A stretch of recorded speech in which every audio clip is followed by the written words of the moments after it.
Nous avons étudié dans quelle mesure le changement climatique allait impacter les productions et les revenus des agriculteurs.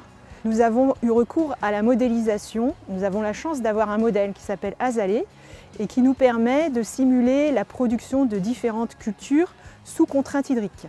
On peut travailler ainsi avec les données météo actuelles et également avec les données météo du futur et regarder quels sont les enjeux sur les productions des cultures quand je change le climat et ensuite, à partir de ces évolutions de production, calculer des indicateurs économiques comme la marge nette, c'est-à-dire ce qui reste à vivre pour l'agriculteur. S'ils ne réadaptent pas leurs pratiques sur le long terme, en termes de marge nette, on fluctue entre -15 et -50% selon les groupes et les contextes pédoclimatiques. En fait, c'est un impact conséquent, bien plus conséquent que ce qu'on peut imaginer sur nos revenus de nos exploitations. Et quand on parle du revenu de nos exploitations, après il en découlera aussi revenus de nos entreprises qui nous collectent, nos coopératives, nos différents OS. Ça a un impact aussi dans nos unités de transformation. Deuxième étape, les agriculteurs ont réfléchi à des scénarios d'adaptation pour esquiver les accidents liés au changement climatique. Nous avons ensuite simulé la performance de ces fermes adaptées dans le climat futur. Il y a de nombreux leviers qui ont été étudiés. Le principal, c'était une modification de l'assolement et il y a certaines cultures qui sont plus adaptées au changement climatique que d'autres.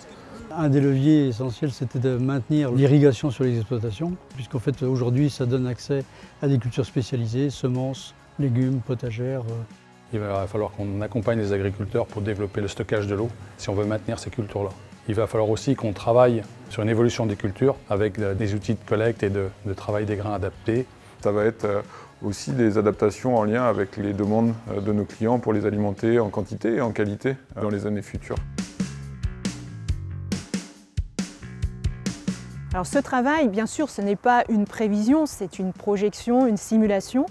C'est surtout une réflexion prospective qui peut aider les acteurs du monde agricole à s'adapter et limiter les impacts négatifs du changement climatique ou au contraire valoriser les impacts positifs.